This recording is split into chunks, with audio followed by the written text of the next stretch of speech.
Kolkata case की महिला trainee doctor को इंसाफ दिलाने के लिए डॉक्टरों ने देश भर में प्रदर्शन किया है। इसी बीच सुप्रीम कोर्ट ने इस मामले में स्वतः संज्ञान लिया। इस मामले की सुनवाई सीजेआई चंद्रचूड़ की अगुवाई वाली 3 जजों की बेंच ने की। इस बेंच में सीजेआई के साथ जस्टिस जेबी पारदीवाला और जस्टिस मनोज मिश्रा शामिल रहे। इस केस की सुनवाई के दौरान सीजेआई की बेंच की तरफ से कईयों को कड़ी फटकार लगी। सीजेआई की फटकार की जद में वेस्ट बंगाल की मुख्यमंत्री ममता बनर्जी की सरकार, कोलकाता पुलिस और आरजीकर अस्पताल प्रशासन आए। सीजेआई की बेंच ने इस मामले में लेट होने, लापरवाही बरतने और केस में कॉलेज के प्रिंसिपल को बचाने के मामले में जमकर फटकार लगाई है।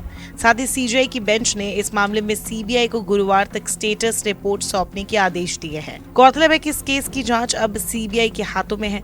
इसके साथ ही सीजेआई की बेंच ने डॉक्टरों की सुरक्षा को सुनिश्चित करने के लिए नेशनल टास्क फोर्स गठित करने का भी फैसला सुनाया है, जिसमें डॉक्टर भी शामिल होंगे, जो कि देश भर के डॉक्टरों की सुरक्षा के लिए उठाए जाने वाले कदम के तौर तरीकों से सुप्रीम कोर्ट को अवगत कराएंगे। सीजेआई चंद्रचूड़ ने सुनवाई के दौरान अपनी फटकार में सवाल की झड़ी भी लगाई। उन्होंने पूछा कि प्रिंसिपल को दूसरे कॉलेज में क्यों ज्वाइन करवा दिया गया।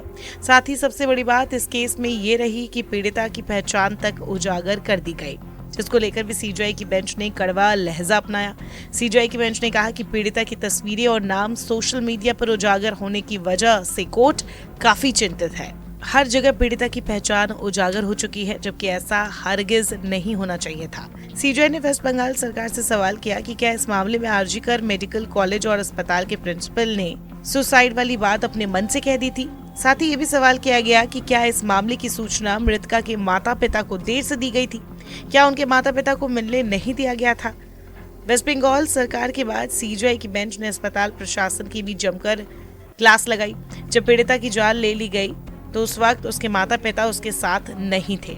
ऐसे में यहाँ पूरी तरह से अस्पताल प्रशासन की जिम्मेदारी बनती है कि वो एफआईआर दर्ज करवाए, लेकिन एफआईआर दर्ज क्यों नहीं कराई गई? उस घटना के वक्त अस्पताल प्रशासन आखिरकार कर क्या रहा था? उस वक्त प्रिंसिपल ने क्या किया? साथ ही मृतका का शव उनके माता पिता को देरी से क्यों दिया गया? इतना ही नहीं, सीजेआई की बेंच ने कोलकाता पुलिस को भी जमकर फटकार लगाई। बेंच ने सवाल किया कि उस वक्त कोलकाता पुलिस क्या कर रही थी जब अस्पताल में उपद्रव हुआ? तब पुलिस कहाँ थी? पुलिस ने उपद्रवियों को कैसे अस्पताल में घुसने दिया और क्राइम सीन के साथ छेड़छाड़ करने दिया?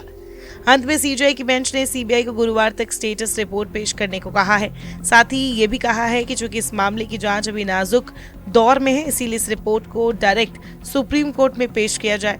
बहरहाल अब गुरुवार को इस मामले में अगली सुनवाई होगी। अब इस केस में क्या कुछ होता है, इसका सबको इंतजार रहेगा।